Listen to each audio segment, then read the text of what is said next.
रोशन, आपके साथ ही शुरुआत कर लेते हैं। आज सर्वे क्योंकि देखिए समाप्त हो गया है, तीसरा दिन था, लेकिन समाप्त होते होते बड़ी बात सामने आई जो हिंदू पक्ष की तरफ से कहा गया कि एक शिवलिंग वहां पर मिला और उस शिवलिंग को लेकर कई दावे हो रहे हैं। आपके पास क्या ताजा अपडेट?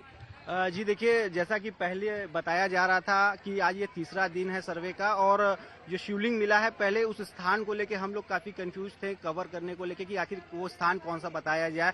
तो पहले भी बात निकल के आई कि वहाँ पे एक कुआं है, कुएं से शिवलिंग मिला है। लेकिन जैसे जैसे वक्त बीतता गया तो पता ये चला कि जो मस्जिद की बैरिकेटिंग के भीतर जो एक वहाँ पे पौंड है, कुंड है, वो जहाँ पे वजू वगैरह जो मुस्लिम धर्म के लोग करते हैं, वहाँ पर एक छोटा सा कुंड है, उसी कुंड में से शिवलिंग मिला है। फिलहाल यही जानकारी अभी तक निकल के आई है, जो लेटेस्ट जानकारी है।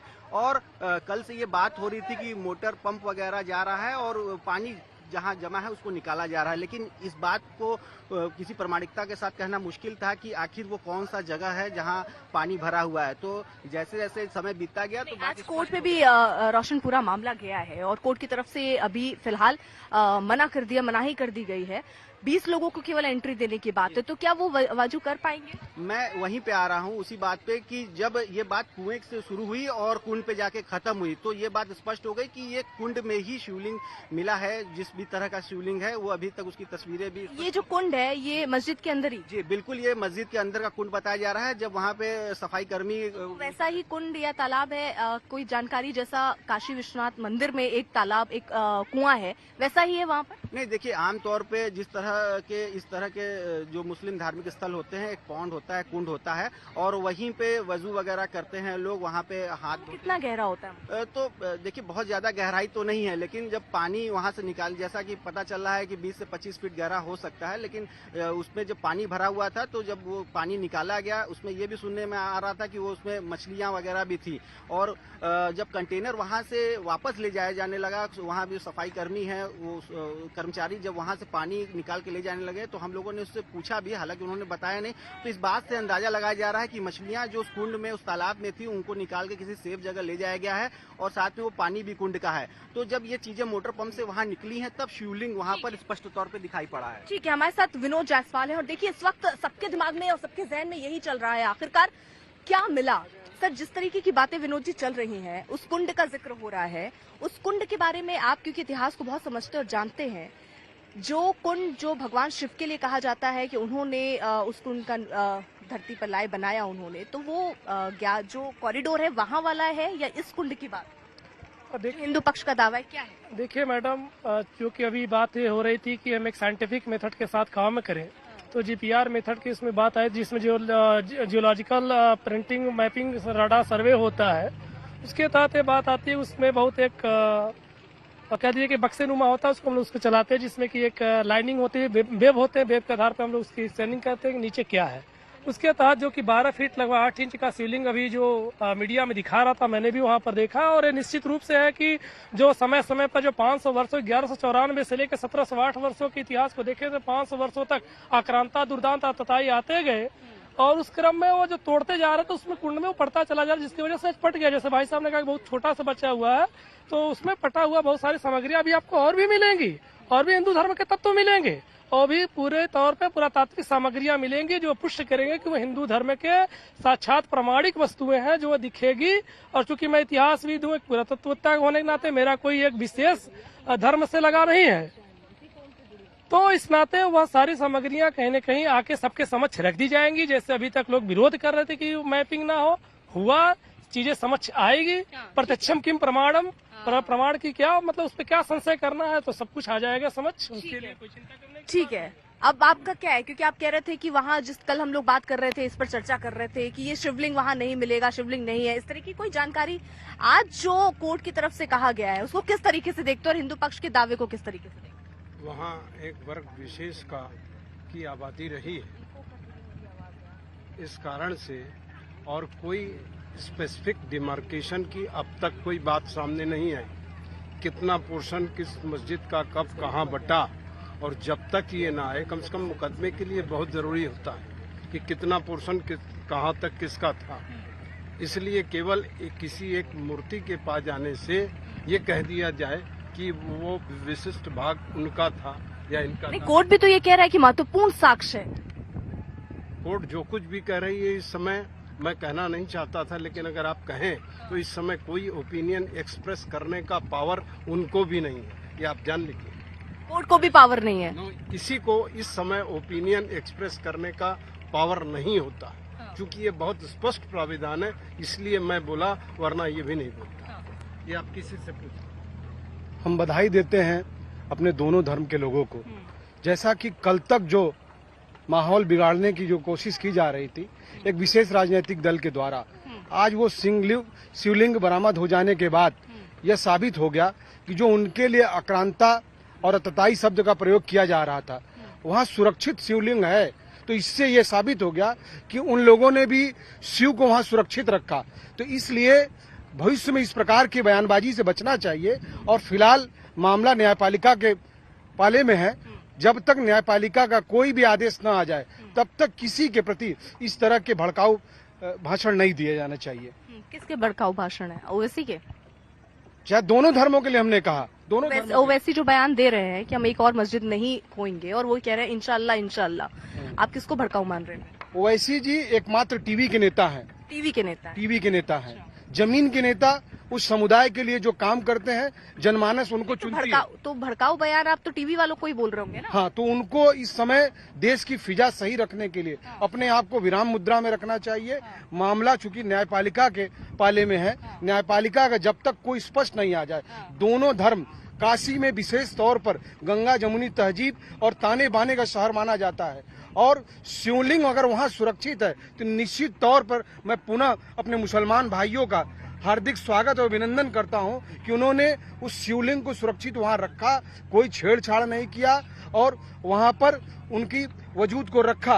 अब कोर्ट निर्धारण करेगी कि वो स्थान किसका है। आपके पास आ जाते हो, राजेंद्र तिवारी जी हैं, महंत काशी विश्वनाथ मंदिर के। सर, जिस कुंड की बात हो रही थी, ज्ञानवापी कुंड, शिवलिंग जहाँ से मिला, तो ये क्या दावा, क्योंकि आप समझते होंगे, इसको बहुत अच्छे से जानते होंगे। दो चीजें हैं, ज्ञानवापी कुंड और मस्जिद के अंदर जो तालाब है, दोनों अलग अलग हैं। ज्ञानवापी कुंड तो अब तो अस्तित्व में नहीं रह गया है, अब ज्ञानवापी कूप केवल रह गया है, जो काशी खंड में उसका उद्धरण है, शिव पुराण में भी उसका उद्धरण है। वो जो ज्ञानवापी में कुआं है, उसको भगवान शंकर ने अपने हाथ, अपने त्रिशूल से खोदा है, उसका ये उद्धरण मिलता है। ज्ञानवापी जो तालाब रहा है, वो अब पट के अब पूरा प्लेन जमीन हो गया है। और दूसरी बात जो आपने कहा कि मस्जिद के अंदर जो तालाब था, वो मस्जिद के अंदर तालाब जो था आज से नहीं है, जब से हम लोग बचपन में छोटे छोटे रहे तो खेलने भी जाया करते थे। और उस मस्जिद आपको ऐसा कुछ भरोसा था कि शिवलिंग के बारे में कहा था 20 फुट, इतनी बड़ी शिवलिंग? ऐसा है, वो शिवलिंग आप उसको मत कहिए। किसी भी पत्थर के स्तंभ को शिवलिंग कहना उचित नहीं है मेरे समझ से। मतलब आप ये कह रहे हो पत्थर? जब तक मैं उसको देखूं नहीं तब तक मैं उसके बारे में। हिंदू पक्ष वो तो यही दावा कर रहा है कि शिवलिंग ही मिला है, क्योंकि वो व्यास बता रहे हैं, वो उनकी लंबाई नहीं बता रहे हैं। व्यास से हम शिवलिंग का निर्धारण नहीं होगा ना। शिवलिंग का तो हम जब देखेंगे तभी उसके शिवलिंग के बारे में हम स्पष्ट अपना कॉन्सेप्ट रख सकते हैं। तो एक बात बताइए, जहाँ तक काशी विश्वनाथ के शिवलिंग का सवाल है, जो आप ज्ञानवापी में जो विश्वनाथ मंदिर होने का जो आप ऐतिहासिक वो मान रही हैं, उस मंदिर का भी तमलिकनामा दारा सिको के नाम से के द्वारा दिया गया, हमारे पूर्वजों के नाम से है। आज भी मेरे पास मौजूद है, आज भी वो तमलिकनामा मेरे पास मौजूद है। जब वो मंदिर अपने अस्तित्व को खो रहा था, तभी वहां से शिवलिंग केवल हमारे पूर्वजों ने वहां से हटा के वर्तमान में जहां मंदिर है वहां पर ले जाकर स्थापित किया। और वो शिवलिंग आज भी पूजित है। 40 वर्ष तक जब तक औरंगजेब का शासन था, तब तक उसके बारे में आम जनता को नहीं सूचित किया गया। लेकिन 40 वर्ष के बाद जब औरंगजेब का शासन खत्म हुआ, तब वहां पर शिवलिंग का दर्शन आम लोगों के लिए खोला गया। और अहिल्याबाई को उसके बाद स्वप्न हुआ, वो आई वहां पर, अहिल्याबाई ने विश्वनाथ मंदिर का जीर्णोद्धार कराया। विश्वनाथ जी का शिवलिंग एज इट इज है, आज भी वो प्रमाणित है।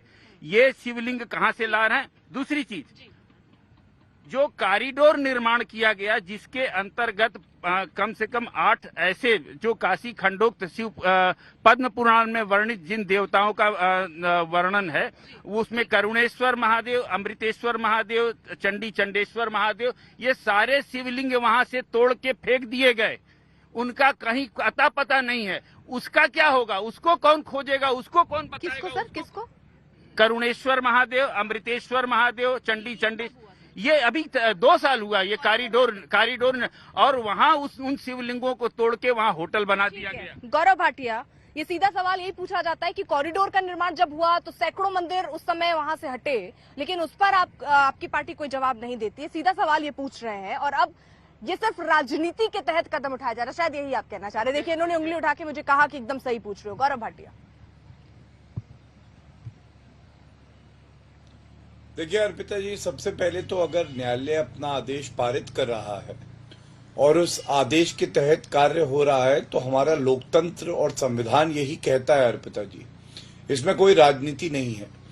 लेकिन आज एक बड़ी बात सामने आई है। क्यों अंजुमन इंतजामिया कमेटी नहीं चाहती थी कि सर्वेक्षण हो? मुझे याद है जब ये आदेश पहले आया था अर्पिता जी, तो वो लोग कह रहे थे कि क्यों घुसने देंगे, हम नहीं घुसने देंगे, और अगर कोर्ट कहेगा तो क्या हम अपना गला कटवा देंगे।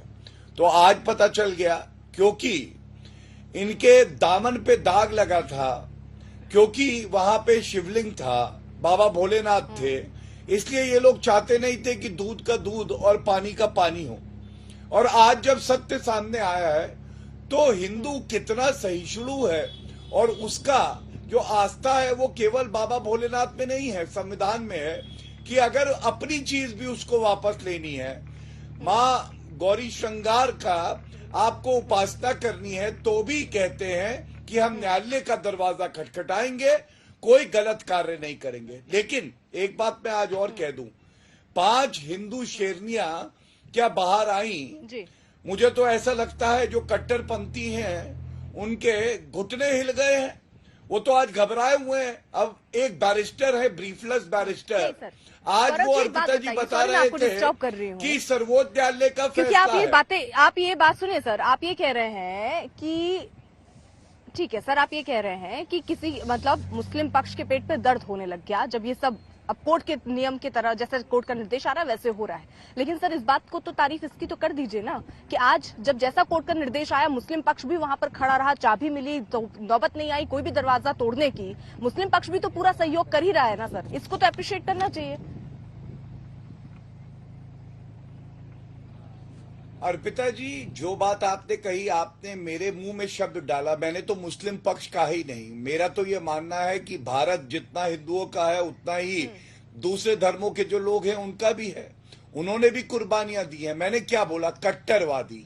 कट्टरवादी इसलिए बोला कि अयोध्या, काशी और मथुरा ये 3 पावन स्थान हैं हमारे लिए, और मेरा ये मानना है यहाँ के मुसलमान भाइयों बहनों को चाहिए कि इन तीनों जगह पे अगर कोई विवाद है उसको खत्म करके हिंदुओं को दे दे। और मैं अपनी बात पूरी कर लूं, मैं आपको केवल ये बता रहा था कि ब्रीफलेस बैरिस्टर जो हैं आज उनको कानून याद आया और संविधान और सर्वोच्च न्यायालय याद आया। ये अच्छा है, ये वही ब्रीफलेस बैरिस्टर है जिन्होंने जब सीएए का बिल आया था तो संसद में फाड़ दिया था, और सर्वोच्च न्यायालय का जब राम मंदिर पे फैसला आया था तो उन्होंने लिखा था बाबरी मस्जिद थी और रहे